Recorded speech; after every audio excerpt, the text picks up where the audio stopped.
బయలుదేరుతున్నాడు. అంటే ఇప్పుడు Saturday night 9 అవుతుంది. బట్టలన్నీ సర్దుతున్నాడు హైదరాబాద్ వెళ్ళడానికి. ఇప్పుడు నిజంగా ఇప్పుడంటే ఇప్పుడు కాదు, రేపు పొద్దున్న నిద్ర లేచాక, రేపు సండే కదా, బయలుదేరి వెళ్తాం. అందరం ఫ్యామిలీ అందరం వెళ్తాం. ఎందుకంటే హాలిడేస్ అయిపోయినాయి. అట్లనే కేర్ హాస్పిటల్కి కాల్ కూడా చేసేసి అపాయింట్మెంట్ తీసుకున్నాడు. హాస్పిటల్కి ఎప్పుడు వెళ్ళాలంటే మండే మార్నింగ్ వెళ్ళి పండుకి స్కాన్ చేసి సర్జరీ ఎప్పుడు అంటారు ఏంటి, దేవుడిది అంతా బాగుంటే వెయిట్ చేయొచ్చు. అది ఏంటి అనేది అది మండే తెలుస్తుంది. సో రేపు పొద్దున్న అయితే నిద్ర లేసాక నిదానంగా బయలుదేరి మేము వెళ్తాం. మధ్యాహ్నం మమ్మీ వాళ్ళు భోజనాలకి వెళ్తారు. అది చిన్నపిల్లోడు కదా, తెలియదులే అవి. పోనీ పండుదా, ఇది ఇవ్వా, ఇది ఏంటిది, ఇది ఇవ్వమ్మా. బోర్ అయిపోయింది ఇవి కూడా ఆడుకుని గ్రీన్ టీ ప్యాకెట్లు.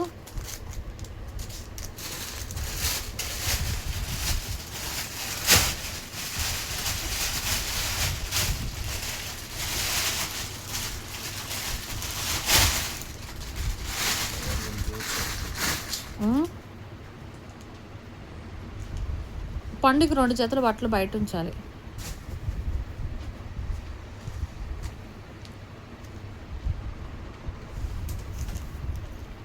రెండు నిక్కర్లు, 2 టీషర్ట్లు. ఏం తీసో నాకు చూపి ఒకసారి.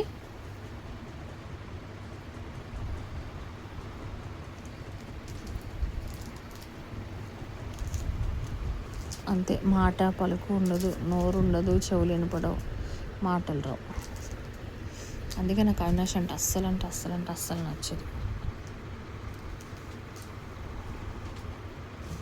మనిషి చూసా చేతులు వణికిపోతున్నాయి మనిషికి తాగి. నేను ముద్ద అన్నం తినేసి వచ్చా. దొండకాయ ఇప్పుడు ఏం బాగాలేదు. అండ్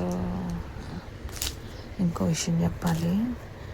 అయితే ఈరోజు పొద్దున్న పనస గింజలు ఉంటాయి కదా, గింజలు కూర వండుతానని మా మమ్మీ సరే అన్నా.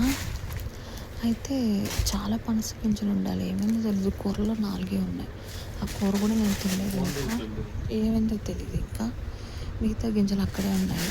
సరేలే, ఇంకా హైదరాబాద్ తీసుకెళ్ళి ఉడకబెట్టుకుని తినొచ్చు అని అనుకున్నాం. ఆవిడ ప్లాన్ ఏంటంటే ఉడకబెట్టేసిన గింజలు ఆరబెట్టేసి సంవత్సరమైనా తినొచ్చంట. మొత్తం గింజలు ఉడకబెట్టేసింది, కానీ పచ్చి గింజల్లాగానే తొక్క తీయకుండా అలానే పెట్టింది. అవి పచ్చి గింజలని నాతో చెప్పింది.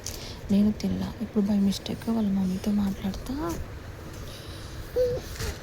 తింటుంది. పచ్చి గిన్నె తింటుందంటే, పచ్చి గిన్నె తిండేంటి, నేను ఉడకబెట్టేసాను నీకు చెప్పే పొద్దున్నుంచి నువ్వు తినలేదని అబద్ధం ఆడేస్తాను. లేదు, నాకు చెప్పలేదు అసలు. గింజలు అంటే ఉడకబెట్టి ఎండబెట్టుకుని మొత్తం గింజలు ఆవిడే తినాలి, నువ్వు తినకూడదు అనేసి కుళ్ళు మొత్తం చూసేవా. ఆ కుళ్ళు మొత్తం అంతటి నాకు చెప్పలేదు. నాకు చెప్పకుండా ఓన్లీ తను తింటుంది. ఇంకేమనాలి చెప్పు. అసలు నువ్వు రిపితా బతారు. ఆఖరికి నేను తెచ్చిన పనసకాయతో గింజలు నాకు పెట్టడానికి కూడా అబద్ధం అయిపోయి అట్లా ఉడకబెట్టిన గింజలు తినని చెప్పకుండా ఉడకబెట్టలేదని అబద్ధం ఆడి మొత్తం ఆమెనే తింటుంది. ఇన్ని ఉన్నాయి, ఇంకా ఇన్ని పిక్కలు ఉన్నాయి. ఇలాంటి మదర్ కూడా ఉంటారు. ఇప్పుడే టీవీలో చూసా, ఒక మదరు బిడ్డను చంపేసిందంట, కూతురు. ఉంటారు ఇలాంటి వాళ్ళు.